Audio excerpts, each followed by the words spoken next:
നന്ദി പ്രമേയത്തിന്റെ മുകളിൽ ചർച്ച ആരംഭിക്കുകയാണ്.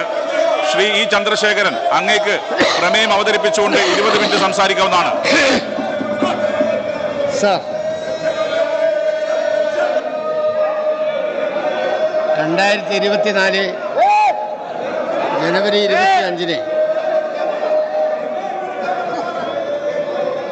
ഗവർണർ നിയമസഭാംഗങ്ങളോട് നടത്തുന്ന പ്രസംഗം അദ്ദേഹത്തിൻ്റെ ഭരണഘടനാ ബാധ്യത എന്ന രീതിയിൽ നിർവഹിക്കുകയാണ് ചെയ്തത് എന്ന് നമുക്കെല്ലാം അറിയാം. ആദ്യവും അവസാനവും പറഞ്ഞു കഴിഞ്ഞാൽ സാങ്കേതികമായി അദ്ദേഹത്തിൻ്റെ നയപ്രഖ്യാപനം നടന്നു എന്നുള്ളതാണ് വെപ്പ്. തീർച്ചയായും ഈ ഗവൺമെൻറ്റിൻ്റെ പ്രവർത്തനങ്ങളെക്കുറിച്ച് കേരളത്തിലെ ഇടതുപക്ഷ ജനാധിപത്യ മുന്നണി ഗവൺമെൻറ് നേടിയ നേട്ടങ്ങളെക്കുറിച്ച് ഈ സഭാതലത്തിൽ അദ്ദേഹത്തിന് വായിക്കാൻ തോന്നിയില്ല എന്നത് മറ്റൊരു കാര്യമാണ്. സർ, ഇത്തരമൊരു സന്ദർഭത്തിൽ ഗവർണർ തുടർന്ന് സ്വീകരിച്ചു കൊണ്ടിരിക്കുന്ന നിലപാടുകളെക്കുറിച്ച് നമുക്ക് കാണാൻ കഴിയും. നിയമസഭാ വേദിയിൽ മാത്രമല്ല, അതിനുശേഷവും ഗവർണർ സ്വീകരിച്ച നടപടി നമ്മളെല്ലാം കണ്ടുകൊണ്ടിരിക്കുകയാണ്. നിയമസഭാ സമ്മേളനത്തിന് ശേഷമാണ് അദ്ദേഹം ഇവിടെ നിന്ന് നിലമേലിലെത്തിയപ്പോൾ സ്വീകരിച്ച അദ്ദേഹത്തിൻ്റെ പുതിയ അടവുകൾ നമുക്ക് കാണാൻ കഴിഞ്ഞത്. ഞാൻ ആ കാര്യങ്ങളെക്കുറിച്ച് കൂടുതൽ പറയുകയല്ല. നിലയില്ലാതെ പോയി നിലമേലെത്തി നിലത്തിരുന്ന് സമരം നടത്തുന്ന ഒരു നടപടിയാണ് അദ്ദേഹം സ്വീകരിച്ചിട്ടുള്ളത്. ഏതായാലും അത് നടക്കുന്ന സന്ദർഭത്തിൽ നമ്മുടെ രാജ്യത്ത് പൊതുവിൽ ഗവർണർമാർ സ്വീകരിക്കുന്ന നിലപാടിനെക്കുറിച്ച് നമുക്കെല്ലാം നല്ല ബോധ്യമുള്ളതാണ്. കേന്ദ്രം ഭരിക്കുന്ന ഗവൺമെൻറ്റിൻ്റെ നയങ്ങളിൽ നിന്ന് വ്യത്യസ്തമായ നയം നടപ്പാക്കുന്ന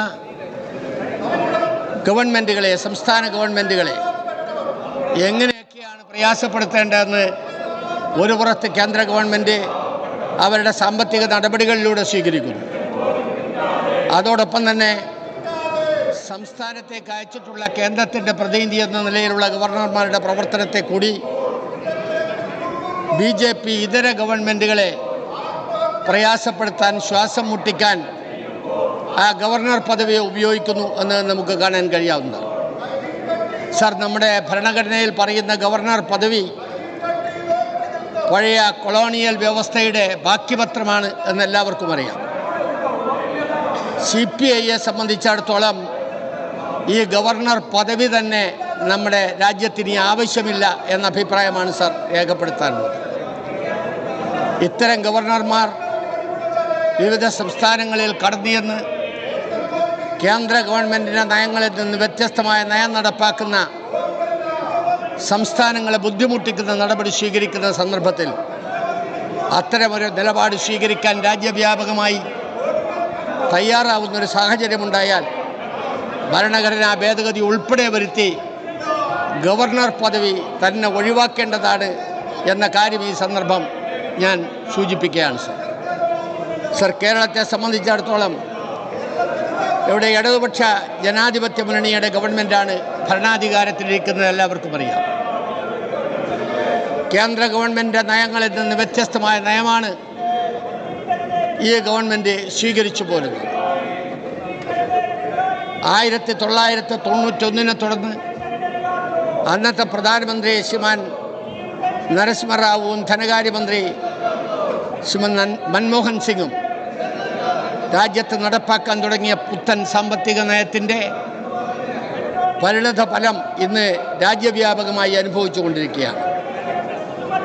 ആ നയം ഏറ്റവും വലിയ കുത്തകകളെ പ്രോത്സാഹിപ്പിക്കാൻ, കോർപ്പറേറ്റുകൾക്ക് കൂടുതൽ സൗകര്യമുണ്ടാക്കാൻ, രാജ്യം ദീർഘമായ കാലം കൊണ്ട് നേടിയിട്ടുള്ള എല്ലാവിധ സംവിധാനങ്ങളെയും നേട്ടങ്ങളെയും ഇല്ലായ്മ ചെയ്യാൻ ഇപ്പോൾ വഴിവെച്ചിട്ടുണ്ട് എന്ന് നമുക്ക് കാണാൻ കഴിയും.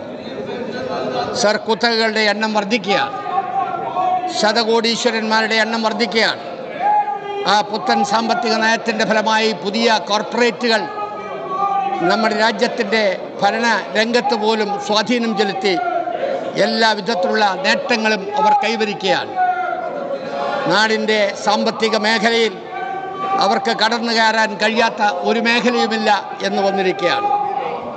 തീർച്ചയായും അത്തരമൊരു നയം സ്വീകരിക്കുന്ന ഗവൺമെൻറ്റിനെതിരെ ഒരു ബദൽ നയം നടപ്പാക്കുന്ന, പുത്തൻ സാമ്പത്തിക നയത്തിന് ബദലായൊരു നയം നടപ്പാക്കുന്ന ഗവൺമെൻറ് എന്ന നിലക്കാണ് ഇടതുപക്ഷ ജനാധിപത്യ മുന്നണിയുടെ ഗവൺമെൻറ് 2016-21 കാലഘട്ടത്തിൽ ഇവിടെ പ്രവർത്തിച്ചതെന്ന് എല്ലാവർക്കും അറിയാം.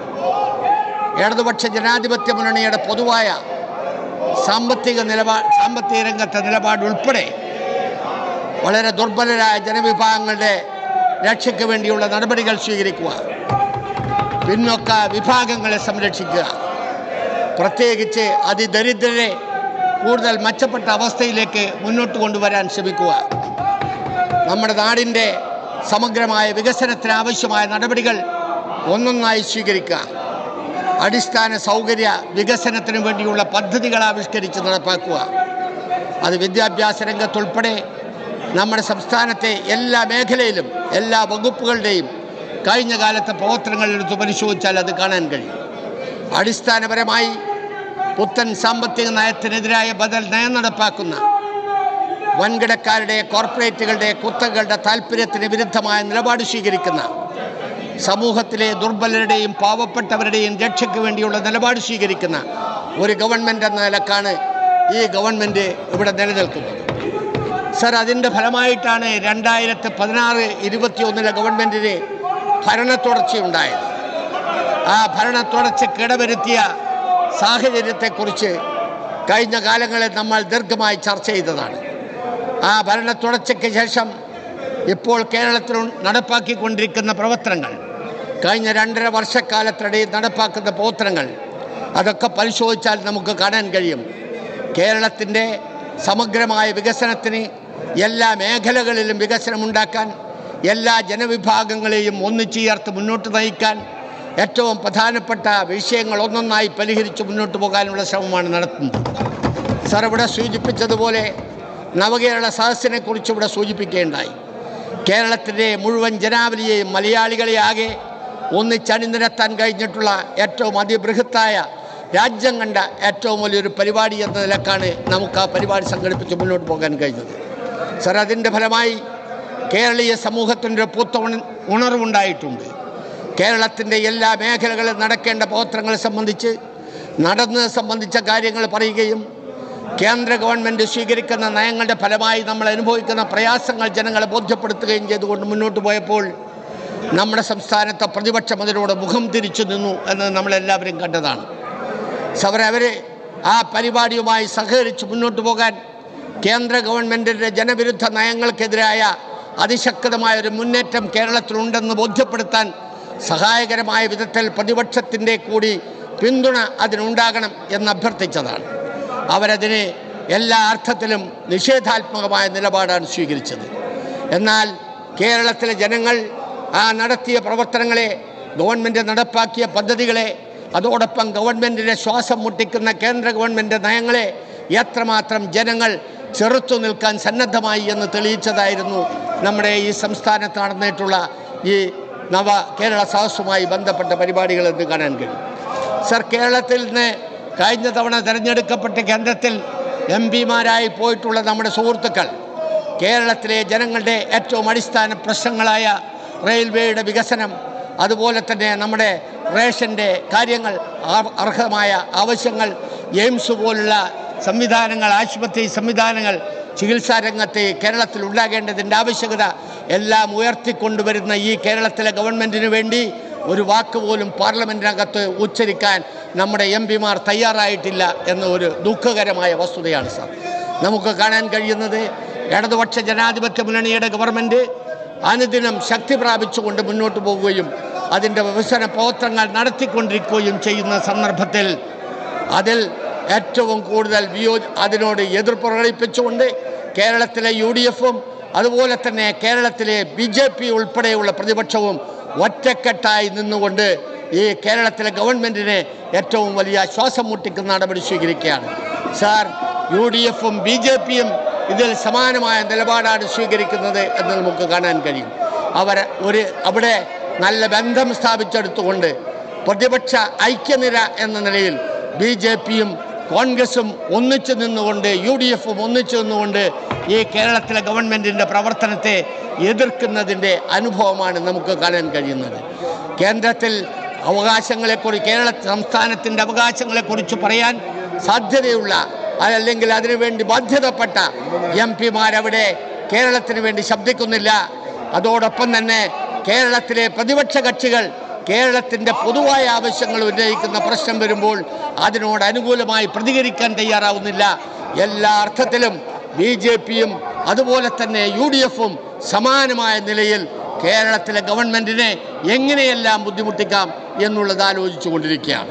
നമുക്കെല്ലാവർക്കും അറിയാവുന്നതുപോലെ ഇവരുടെ എല്ലാ എതിർപ്പുകളെയും നേരിട്ടുകൊണ്ട് കേരളത്തിലെ മുഴുവൻ പ്രതിപക്ഷത്തിൻ്റെയും ഒറ്റക്കെട്ടായ എതിർപ്പുകളെ നേരിട്ടുകൊണ്ടാണ് കേരളത്തിൽ ഇടതുപക്ഷ ജനാധിപത്യ മുന്നണിയുടെ ഗവൺമെൻറ് മുന്നോട്ട് പോകുന്നത് എന്ന് കാണാൻ കഴിയും. ഓരോ മേഖലയിലും നടപ്പാക്കിക്കൊണ്ടിരിക്കുന്ന നേട്ടങ്ങൾ, ഈ കഴിഞ്ഞ കാലങ്ങളിൽ നമുക്ക് നേടിയെടുക്കാൻ കഴിഞ്ഞിട്ടുള്ള ഒരുപടി നേട്ടങ്ങൾ ഞാൻ എണ്ണി പറയുകയല്ല. അതെല്ലാം ഈ പറയുന്ന പ്രതിപക്ഷത്തിൻ്റെ ആകെ യോജിച്ച അവരുടെ എതിർപ്പിനെ നേരിട്ടുകൊണ്ടാണ് കേരളത്തിലെ ജനങ്ങളുടെ പിന്തുണയോടുകൂടി ഈ ഗവൺമെൻറ് നടപ്പാക്കാൻ കഴിഞ്ഞിട്ടുള്ളത്. കേന്ദ്ര ഗവൺമെൻറ് ഈ സന്ദർഭത്തിൽ സ്വീകരിക്കുന്ന നടപടികൾ നമ്മൾ പരിശോധിക്കുകയാണ്. കേരളത്തിൽ സാധാരണഗതിയിൽ സംസ്ഥാന ഗവൺമെൻറ്റിന് ലഭിക്കേണ്ട വിഹിതം അനുവദിക്കാതിരിക്കാൻ ആവശ്യമായ നടപടി സ്വീകരിക്കുന്നു. ആദ്യഘട്ട 10ാം ധനകാര്യ കമ്മീഷൻ്റെ കാലഘട്ടത്തിൽ 3.8% കേരളത്തിന് പദ്ധതി വിഹിതമെന്ന നിലയിൽ അനുവദിച്ചു കിട്ടുന്നതിന് ഇപ്പോൾ അത് 1.9% മാത്രമായി ചുരുങ്ങിയിരിക്കുകയാണ്. അതുമാത്രമല്ല, വിവിധങ്ങളായ വിഷയങ്ങളുമായി ബന്ധപ്പെട്ട് വരുമ്പോൾ കേന്ദ്ര ഗവൺമെൻറ് സംസ്ഥാന ഗവൺമെൻറ്റിൻ്റെ പ്രവർത്തനങ്ങളെ എങ്ങനെ തടസ്സപ്പെടുത്താം, എങ്ങനെയാണ് ഈ ഗവൺമെൻറ്റിനെ BJP ഇതര ഗവൺമെൻറ് എന്ന നിലയിൽ ഇതിനെ എതിർക്കേണ്ടത് എന്ന നിലയിലുള്ള നടപടിയാണ് അവർ സ്വീകരിക്കുന്നത്. അവിടെ സാമ്പത്തികമായ മറ്റ് നിയന്ത്രണങ്ങൾ വരുത്തുന്നതിന് വേണ്ടി ഈ കഴിഞ്ഞ ദിവസങ്ങളിൽ നമ്മുടെ മാധ്യമങ്ങളിൽ വന്ന വാർത്ത നമുക്ക് ശ്രദ്ധിക്കാൻ കഴിയും. 2014 ആദ്യമായി ശ്രീമാൻ നരേന്ദ്രമോദിയുടെ ഗവൺമെൻറ് അധികാരത്തിൽ വന്നപ്പോൾ അദ്ദേഹം ആദ്യം സ്വീകരിച്ചത് എങ്ങനെയാണ് ധനകാര്യ കമ്മീഷനുകളുടെ എന്ന് പറഞ്ഞാൽ കൃത്യമായി പറഞ്ഞാൽ നീതി ആയോഗായി മാറ്റിയതിന് ശേഷമുള്ള നീതി ആയോഗിൻ്റെ യോഗങ്ങളിലടക്കം പങ്കെടുത്തുകൊണ്ട് അദ്ദേഹം എടുത്ത നിലപാട് എങ്ങനെയാണ് സംസ്ഥാനങ്ങളുടെ വിഹിതം വെട്ടിക്കുറക്കാൻ കഴിയുക എന്നതാണ്. ആ സംസ്ഥാനങ്ങളുടെ വിഹിതം വെട്ടിക്കുറക്കുന്നതിന് വേണ്ടി അവിടെ നടത്തിയിട്ടുള്ള നിരന്തരമായ ചർച്ചകൾ, ആ ചർച്ചകളിൽ അവസാന നിമിഷം വരെ ഡോക്ടർ റെഡ്ഡി ഉൾപ്പെടെ അതിന് നീതി ആയോഗിൻ്റെ ബന്ധപ്പെട്ട ചെയർമാനും ബന്ധപ്പെട്ട CEOയും ഉൾപ്പെടെയുള്ള ആളുകൾ ശക്തമായ വിയോജിപ്പ് പ്രകടിപ്പിച്ചതായും അതിൻ്റെ ഫലമായി അദ്ദേഹത്തിന് ഈ പറയുന്ന വിഹിതം വെട്ടിക്കുറക്കാൻ കഴിയാതെ പോയതും അതിൻ്റെ ഫലമായി കേന്ദ്ര സംസ്ഥാന വിഹിതങ്ങൾ ഒന്നിച്ചു ചേർത്ത് നടപ്പാക്കേണ്ട കേന്ദ്രാവിഷ്കൃത പദ്ധതികളുടെ കാര്യത്തിൽ വലിയ തോതിൽ പണം വെട്ടിക്കുറച്ചതുമായ അനുഭവങ്ങൾ ഇപ്പോൾ പരസ്യമായി രാജ്യത്ത് ചർച്ച ചെയ്യപ്പെടുകയാണ്. CEO ഉൾപ്പെടെ ആളുകൾ ആ കാര്യങ്ങൾ പുറത്തു കൊണ്ടുവന്നിരിക്കുകയാണ്. ചുരുക്കി പറഞ്ഞാൽ കേന്ദ്രത്തിലേക്കുന്ന ഗവൺമെൻറ്, BJPയുടെ നേതൃത്വത്തിലുള്ള ഗവൺമെൻറ്, RSSൻ്റെ നിർദ്ദേശങ്ങൾക്കനുസരിച്ച് പ്രവർത്തനം നടത്തുന്ന ഗവൺമെൻറ് യാതൊരു കാരണവശാലും ഇടതുപക്ഷ ജനാധിപത്യ മുന്നണി നയിക്കുന്ന കമ്മ്യൂണിസ്റ്റുകാർ നയിക്കുന്നൊരു ഗവൺമെൻറ് എന്ന നിലയിൽ ആ ഗവൺമെൻറ്റിനെ ഒരിഞ്ച് മുന്നോട്ട് പോകാൻ പറ്റില്ല, അനുവദിക്കാൻ പറ്റില്ല എന്ന നിലപാടാണ് സ്വീകരിക്കുന്നത്. ആ കേന്ദ്ര ഗവൺമെൻറ്റിൻ്റെ ഇത്തരം നയങ്ങളുടെ ഫലമായി അതൊരു പുറത്ത് നടപ്പാക്കുകയും നമ്മുടെ സമൂഹത്തിലെ ദുർബലരുടെ കാര്യങ്ങൾ വരുമ്പോൾ അതിനെ അവർ കാണാതിരിക്കുകയും മറിച്ച് രാജ്യത്തെ വൻകിട കോർപ്പറേറ്റുകളുടെ താല്പര്യങ്ങൾ സംരക്ഷിക്കാൻ എല്ലാവിധ സൗകര്യങ്ങളും അനുവദിച്ചു കൊടുക്കുകയും ചെയ്യുന്ന ഗവൺമെൻറ് സ്വീകരിക്കുന്നു. കഴിഞ്ഞ 5 വർഷം 18 മുതൽ 23 വരെയുള്ള 5 വർഷക്കാലത്തിനിടയിൽ 10.5 ലക്ഷം കോടി രൂപയാണ് കോർപ്പറേറ്റുകൾക്ക് വേണ്ടി അനുവദിക്കുവാൻ ഈ കേന്ദ്ര ഗവൺമെൻറ് തയ്യാറായത്. എന്നാൽ സംസ്ഥാനത്തെ പാവപ്പെട്ട ജനങ്ങൾക്ക് അരി വിഹിതം വർദ്ധിപ്പിക്കാനോ റേഷൻ ആവശ്യമായ കൂടുതൽ സഹായം നൽകാനോ സമൂഹത്തിലെ ദുർബലരുടെ രക്ഷയ്ക്ക് വേണ്ടിയുള്ള നടപടി സ്വീകരിക്കാനോ അതിദരിദ്രരെ മുന്നോട്ട് കൊണ്ടുപോകാനോ ആവശ്യമായ നടപടി സ്വീകരിക്കുന്നതിന് വേണ്ടി പണം ചെലവഴിക്കാൻ പൊതുജനങ്ങൾക്ക് വേണ്ടി ചെലവഴിക്കുന്ന അത്തരം പണം ദുർവിനിയോഗമാണ് എന്ന അർത്ഥത്തിലാണ് നമ്മുടെ രാജ്യത്തിൻ്റെ പ്രധാനമന്ത്രിയുടെ അഭിപ്രായം. നമുക്കെല്ലാവർക്കും അറിയാവുന്നതുപോലെ അവസാനമായി 29,000 ചില്ലാനം കോടി രൂപയാണ് പാവപ്പെട്ട തൊഴിലുറപ്പ് പദ്ധതിക്ക് വേണ്ടി നമ്മുടെ ദേശീയ തലത്തിൽ നടപ്പാക്കുന്ന പദ്ധതിക്ക് വേണ്ടി ഇതേവരെ അനുവദിച്ചതിനേക്കാൾ 29,000 ചില്ലാനം കോടിയുടെ കുറവാണ്, ചുരുക്കലാണ് ഈ കഴിഞ്ഞ ബഡ്ജറ്റിലൂടെ കേന്ദ്ര ഗവൺമെൻറ് സ്വീകരിച്ചത്. എന്ന് പറഞ്ഞാൽ നമ്മുടെ രാജ്യത്തെ ഏറ്റവും അധികം പ്രയാസപ്പെടുന്ന ആളുകളുടെ മനുഷ്യരുടെ പ്രശ്നങ്ങൾ പരിഹരിക്കുന്നതിലല്ല കേന്ദ്ര ഗവൺമെൻറ് താല്പര്യം, അവർക്ക് മറ്റൊട്ടേറെ കാര്യങ്ങളിലാണ്. സാർ, നമുക്ക് എല്ലാവർക്കും അറിയാവുന്നതുപോലെ ആ ഗവൺമെൻറ് മുഖ്യ പരിഗണന കൊടുക്കുന്നത് ഇപ്പോൾ എന്തിനാണ്? ആ ഗവൺമെൻറ് ഹിന്ദുത്വ അജണ്ട നടപ്പാക്കുന്നതിന് വേണ്ടിയുള്ള നടപടികളുമായി മുന്നോട്ട് പോവുകയാണ്. ഒരു പുറത്ത് കോർപ്പറേറ്റുകളെ പ്രോത്സാഹിപ്പിക്കാൻ, അവർക്ക് സാമ്പത്തിക നേട്ടമുണ്ടാക്കി കൊടുക്കാൻ, അവർക്ക് എല്ലാ തരത്തിലുമുള്ള പൊതുമേഖലാ സ്ഥാപനങ്ങളെ അവരുടെ കൈകളിലേക്ക് ഏൽപ്പിച്ചു കൊടുക്കാൻ, നമ്മുടെ രാജ്യത്തെ വിമാനത്താവളങ്ങളെയും പോർട്ടുകളെയും റെയിൽവേ സ്റ്റേഷനുകളെയും എന്ന് വേണ്ട എല്ലാ തരത്തിലും കഴിഞ്ഞ 50 വർഷക്കാലം നേടിയിട്ടുള്ള ആ പൊതു സമ്പത്തിനെയെല്ലാം അവരുടെ കയ്യിലെത്തിക്കുന്നതിന് പുറമെ ഹിന്ദുത്വ അജണ്ട നടപ്പാക്കിക്കൊണ്ട് രാജ്യത്തെ ഭൂരിപക്ഷം വരുന്ന ജനങ്ങളുടെ വിശ്വാസമാർജിച്ച് 2024 തെരഞ്ഞെടുപ്പിൽ എങ്ങനെ ജയിക്കാൻ കഴിയും എന്നതിനെക്കുറിച്ചാണ് അവരിപ്പോൾ ആലോചിച്ചുകൊണ്ടിരിക്കുന്നത്. അതിൻ്റെ ഏറ്റവും പ്രത്യക്ഷമായ ഉദാഹരണമായി മറ്റൊട്ടേറെ കാര്യങ്ങളോടൊപ്പം നമുക്ക് കാണാൻ കഴിയും ക്ഷേത്ര നിർമ്മാണ പ്രവർത്തനം. സർ, ഇപ്പോൾ രാജ്യത്തിൻ്റെ പ്രധാനമന്ത്രിയാണ് ക്ഷേത്ര നിർമ്മാണവുമായി ബന്ധപ്പെട്ട കാര്യങ്ങളിൽ വലിയ താല്പര്യത്തോടു കൂടി ഇറങ്ങിത്തിരിക്കുന്നതെന്ന് നമുക്കറിയാം. നിർമ്മാണവും സംവിധാനവും വിതരണവും ഉൾപ്പെടെയുള്ള കാര്യങ്ങളെല്ലാം ഒരേ ഒരാൾ നിർവഹിക്കുന്നു എന്ന രീതിയിലാണ് നമ്മുടെ രാജ്യത്തിൻ്റെ പൊതുപണം ഉപയോഗിച്ചുകൊണ്ട് ക്ഷേത്ര നിർമ്മാണം നടത്തുന്നു. ഒരു മതനിരപേക്ഷ രാജ്യത്തിനൊരിക്കലും ചേരാത്ത ഒരു നടപടി ഈ രാജ്യത്ത് ഇതിനു മുമ്പ് ഒരു ഭരണകർത്താവും സ്വീകരിച്ചിട്ടില്ലാത്ത നടപടി ശ്രീമാൻ നരേന്ദ്രമോദി സ്വീകരിക്കുന്നു. രാജ്യത്തിൻ്റെ പണമെടുത്തുപയോഗിച്ചുകൊണ്ട് ഒരു മതത്തിന് വേണ്ടിയുള്ള ഒരു മതവിശ്വാസത്തിലുള്ള ആളുകൾക്ക് വേണ്ടി മാത്രം ഒരു ആരാധനാലയം നിർമ്മിക്കുന്നു. ആ ആരാധനാലയം നിർമ്മിക്കുന്നതോടൊപ്പം പിന്നീട് അതിൻ്റെ തുടർ നടപടികളുമായി ബന്ധപ്പെട്ട എല്ലാ ചടങ്ങുകളും നടത്തുന്നതിന് അദ്ദേഹം തന്നെ മുന്നോട്ട് വരുന്നു. ഇതിൻ്റെയൊക്കെ ഫലമായി നമ്മുടെ രാജ്യത്തെ ഭൂരിപക്ഷം ജനതയെ തങ്ങൾക്ക് അനുകൂലമാക്കിക്കൊണ്ട് വിശ്വാസികളായി അവരെ കൊണ്ടുപോകാം, അവരുടെ വിശ്വാസം നേടിയെടുക്കാമെന്ന് മാത്രമല്ല സർ, ഇതോടൊപ്പം അയോധ്യ എന്ന് പറയുന്ന കേന്ദ്രത്തെ ഏറ്റവും വലിയ ടൂറിസ്റ്റ് കേന്ദ്രമാക്കി മാറ്റുന്നതിന് വേണ്ടിയുള്ള ബോധപൂർവമായ ശ്രമമാണ് അവർ നടത്തിക്കൊണ്ടിരിക്കുന്നത് എന്ന് കാണാൻ കഴിയും. നമുക്കവിടെ അന്വേഷിച്ചാൽ ഇപ്പോൾ കൃത്യമായി കണ്ടെത്താൻ കഴിയുന്നൊരു കാര്യം, ഏറ്റവും വലിയൊരു ടൂറിസ്റ്റ് കേന്ദ്രമായി അയോധ്യയെ മാറ്റാൻ പോവുകയാണ്. വ്യാവസായിക, വാണിജ്യ, ടൂറിസം താല്പര്യങ്ങൾ ഉൾപ്പെടെയുള്ളത് ഇതിൻ്റെ ഭാഗമായി നടപ്പാക്കിയാണ്. യഥാർത്ഥത്തിൽ വിശ്വാസികളായ ആളുകളെ പറഞ്ഞു പറ്റിക്കുന്ന ഏർപ്പാടാണ് കേന്ദ്ര ഭരണകർത്താക്കൾ സ്വീകരിക്കുന്നത്. അവിടെ ഈ നിർമ്മാണ പ്രവർത്തനങ്ങളൊക്കെ നടത്തി ലോകത്തെമ്പാടുമുള്ള ആളുകളെ അവിടേക്ക് വരുത്തുന്നതിനാവശ്യമായ നടപടികൾ സ്വീകരിക്കുന്നു. അതിൻ്റെ ഭാഗമായിട്ടുള്ള വലിയ ഒരുക്കങ്ങൾ അവിടെ നടക്കുന്നു. വൻകിടക്കാരായ കോർപ്പറേറ്റ് ശക്തികൾ അവിടെ വലിയ തോതിൽ ഭൂമിയെടുക്കുന്നു. അവരവിടെ വേണ്ടുന്ന എല്ലാവിധ 5 സ്റ്റാർ 7 സ്റ്റാർ ഹോട്ടലുകൾ ഉണ്ടാക്കാനുള്ള സംവിധാനം ഉണ്ടാക്കുന്നു. രാജ്യത്തിൻ്റെയും ലോകത്തിൻ്റെയും നാനാഭാഗത്ത് നിന്ന് ആളുകളെ ഇവിടെ എത്തിച്ചുകൊണ്ട് തങ്ങളുടെ വാണിജ്യപരമായ വ്യാവസായികമായ ലാഭം കൊയ്യാനുള്ള നടപടി ഉൾപ്പെടെയുള്ളത് അവർ സ്വീകരിച്ചു കൊണ്ടിരിക്കുകയാണ്.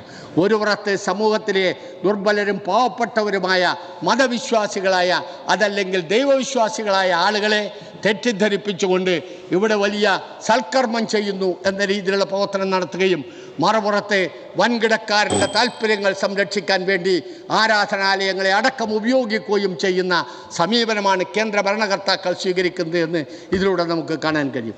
അത്തരമൊരു വലിയ പ്രവർത്തനം നടത്തുമ്പോൾ സ്വാഭാവികമായും ഈ മതനിരപേക്ഷ രാജ്യത്തെ മതന്യൂനപക്ഷങ്ങൾ ഇപ്പോൾ വലിയ ആശങ്കയിലാണ് സാർ. അതുമായി ബന്ധപ്പെട്ടിട്ടുള്ള വലിയ വിഷയങ്ങൾ നമ്മുടെ രാജ്യത്ത് വളർന്നു വരികയാണ്. ഓരോ പ്രശ്നങ്ങൾ വരുമ്പോഴും അവിടെ നിന്ന് അയോധ്യ കഴിഞ്ഞാൽ പുതിയ ചില കേന്ദ്രങ്ങളിൽ പുതിയ ക്ഷേത്രങ്ങളുമായി ബന്ധപ്പെട്ട് അവിടെ ക്ഷേത്രങ്ങൾ ഉണ്ടാക്കേണ്ടതാണെന്ന രീതിയിൽ ഇതര മതസ്ഥരുടെ ആരാധനാലയങ്ങളുമായി ബന്ധപ്പെട്ട കേന്ദ്രങ്ങളിൽ വലിയ തോതിലുള്ള ഇടപെടൽ നടത്താൻ വേണ്ടി ശ്രമിക്കുകയാണ്. ഇതിനാവശ്യമായ വിധത്തിൽ എല്ലാ സംവിധാനങ്ങളെയും ഉപയോഗിക്കാൻ കോടതികളെ ഉൾപ്പെടെ ജുഡീഷ്യറിയെ ഉൾപ്പെടെ തങ്ങൾക്ക് അനുകൂലമാക്കി മാറ്റുന്നതിന് വേണ്ടിയുള്ള എല്ലാ നടപടികളും കേന്ദ്ര ഭരണകർത്താക്കൾ സ്വീകരിക്കുന്നു. എവിടെയെങ്കിലും വിയോജിപ്പിൻ്റെ ശബ്ദമുണ്ടെങ്കിൽ, എവിടെയെങ്കിലും എതിർപ്പിൻ്റെ ശബ്ദമുണ്ടെങ്കിൽ അവിടെയെല്ലാം എല്ലാ അർത്ഥത്തിലും കേന്ദ്ര ഏജൻസികളെ ഉപയോഗിച്ചുകൊണ്ടുള്ള കടന്നാക്രമണങ്ങൾ നടത്താൻ അന്വേഷണ പരമ്പരകൾ നടത്തിക്കൊണ്ട് ആളുകൾക്ക് നേരെയുള്ള പ്രവർത്തനങ്ങൾ അവിടെ കേന്ദ്ര ഗവൺമെൻറ് സ്വീകരിച്ചു കൊണ്ടിരിക്കുകയാണ്. ഇതിൻ്റെയൊക്കെ അർത്ഥം കേന്ദ്ര ഗവൺമെൻറ് ഒരു ജനാധിപത്യ ഭരണക്രമത്തിൽ നിന്ന് സാവധാനം ജനാധിപത്യ വിരുദ്ധമായ പ്രവർത്തനങ്ങളിലൂടെ ഒരു ഫാസിസ്റ്റ് സ്വഭാവത്തിലുള്ള ഗവൺമെൻറ്റായി മാറാൻ പോകുന്നു എന്നതിൻ്റെ സർവ്വലക്ഷണങ്ങളും ഈ സമീപകാലത്ത് നമുക്ക് കാണാൻ കഴിയും. രാജ്യത്തെ സംബന്ധിച്ചിടത്തോളം ഇപ്പോൾ നമ്മുടെ മുമ്പിലുള്ള ഏറ്റവും വലിയ പ്രശ്നം ഈ രാജ്യത്തിൻ്റെ ജനങ്ങളുടെ സുരക്ഷിതത്വമാണ് എന്നുള്ളതിൽ യാതൊരു സംശയവുമില്ല. ഗവൺമെൻറ്റിനെ സംബന്ധിച്ചിടത്തോളം അല്ലെങ്കിൽ BJP നയിക്കുന്ന ഗവൺമെൻറ്റിൻ്റെ ഏറ്റവും പ്രധാനപ്പെട്ട ലക്ഷ്യം ഒരു പുറത്ത് രാജ്യത്തിൻ്റെ ഭൂമിയുടെ കച്ചവടം, അങ്ങ് 370 കാശ്മീരിലെ ഭരണഘടനയിലെ 370-ാം വകുപ്പ് റദ്ദാക്കുന്നതിലൂടെ സ്വീകരിച്ച നടപടി, ഒരു പുറത്ത് അതുണ്ടാക്കിയിട്ടുള്ള പ്രത്യാഘാതങ്ങൾ, അവിടെയും കച്ചവട മനോഭാവമാണ്. അവിടെ തൊട്ടപ്പുറത്ത് മണിപ്പൂരിൽ ഏറ്റവും വലിയ കലാപമാണ്. അവിടെ തിരിഞ്ഞു നോക്കാൻ നേരമില്ല.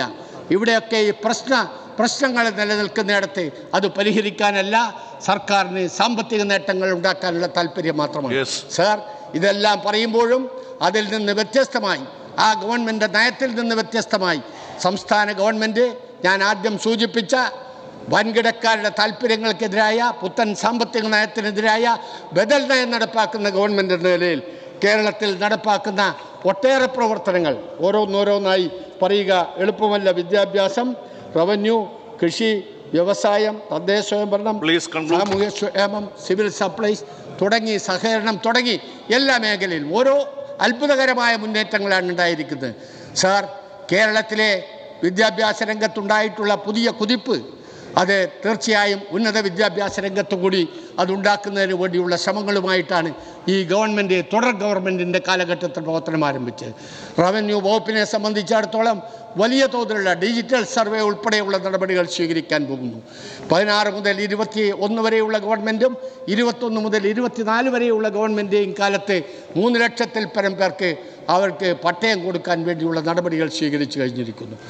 അതുപോലെ തന്നെ ഓരോ രംഗത്തും എടുത്തു നോക്കിയാലും കൃഷിയുടെ കാര്യത്തിൽ 4.64% ഈ കഴിഞ്ഞ 2022 കാലഘട്ടത്തിൽ നമുക്ക് വളർച്ച കൈവരിക്കാൻ കഴിഞ്ഞിട്ടുണ്ട്. ഓരോ രംഗത്തുമുള്ള സഹകരണ രംഗത്താണെങ്കിൽ ഈ രാജ്യത്തിന് തന്നെ ഏറ്റവും മെച്ചപ്പെട്ട മാതൃകയായി നിൽക്കുന്ന ഒരു സഹകരണ മേഖലയാണ് കേരളത്തിൽ. അതിനെ കടന്നാക്രമിക്കാൻ, അതിനെ തകർക്കാൻ, അതിന് ലക്ഷക്കണക്കായ കോടി രൂപയുടെ മേൽ കണ്ണു നട്ടുകൊണ്ട് കേന്ദ്ര ഗവൺമെൻറ് പുതിയ സഹകരണ നിയമം നടപ്പാക്കാൻ വേണ്ടി നടത്തുന്ന ശ്രമങ്ങൾ നമുക്ക് കാണാൻ കഴിയും. എന്നാൽ അതിനെയും മറികടന്നുകൊണ്ട് കേരളത്തിലെ സഹകരണ വകുപ്പിന് മുന്നോട്ട് പോകാൻ കഴിഞ്ഞിട്ടുണ്ട്. വ്യവസായ വകുപ്പിൻ്റെ കാര്യത്തിലാണെങ്കിൽ 1 ലക്ഷം പുതിയ സംരംഭങ്ങൾ എന്ന ലക്ഷ്യം 1 ലക്ഷത്തിൽ കവിഞ്ഞ് കൂടുതലുണ്ടാക്കാനും 1,66,000-ൽ പരം സ്ഥാപനങ്ങൾ ആരംഭിക്കാനും കഴിഞ്ഞിട്ടുണ്ട്. ഏത് മേഖലയിലെടുത്ത് നോക്കിയാലും ഈ പറയുന്ന കേന്ദ്ര ഗവൺമെൻറ് എല്ലാ അർത്ഥത്തിലും ഈ ഗവൺമെൻറ്റിനെ ബുദ്ധിമുട്ടിക്കാൻ ശ്രമിക്കുമ്പോഴും ഇതിനെ എല്ലാ അർത്ഥത്തിലും ശ്വാസം മുട്ടിക്കുന്ന നടപടി സ്വീകരിക്കുമ്പോഴും അതിനെ മറികടന്നുകൊണ്ട് പുതിയ നയങ്ങൾ നടപ്പാക്കിക്കൊണ്ട് ബദൽ നയം നടപ്പാക്കിക്കൊണ്ട് രാജ്യത്തിന് മാതൃകയായ ഒരു ബദൽ നയം നടപ്പാക്കിക്കൊണ്ട് ഈ ഗവൺമെൻറ്റിന് മുന്നോട്ട് പോകാൻ കഴിഞ്ഞിട്ടുണ്ട് എന്ന കാര്യം കൂടി ഈ സന്ദർഭത്തിൽ സൂചിപ്പിക്കുന്നു. ഞാൻ നേരത്തെ സൂചിപ്പിച്ചതുപോലെ അദ്ദേഹത്തിൻ്റെ ഭരണഘടനാ ബാധ്യത നിർവഹിച്ചതുകൊണ്ട് അദ്ദേഹം അതിനുള്ള നന്ദി പ്രകാശിപ്പിക്കുന്നു എന്നുള്ളതിൽ കവിഞ്ഞ് നമ്മുടെ കേരളത്തിൻ്റെ ഗവർണർ സ്വീകരിച്ചു പോകുന്ന നടപടികളുടെ കാര്യമെടുത്ത് പരിശോധിച്ചാൽ എങ്ങനെയാണ് നന്ദി പറയേണ്ടു ഞാൻ എന്ന് തോന്നുന്ന ഒരവസ്ഥയാണ് സാർ ഈ സന്ദർഭത്തിൽ എനിക്ക് ചൂണ്ടിക്കാണിക്കാൻ. ഇത്രയും കാര്യങ്ങൾ പറഞ്ഞുകൊണ്ട് എൻ്റെ വാക്കുകൾ ഉപസംഹരിക്കുന്നു.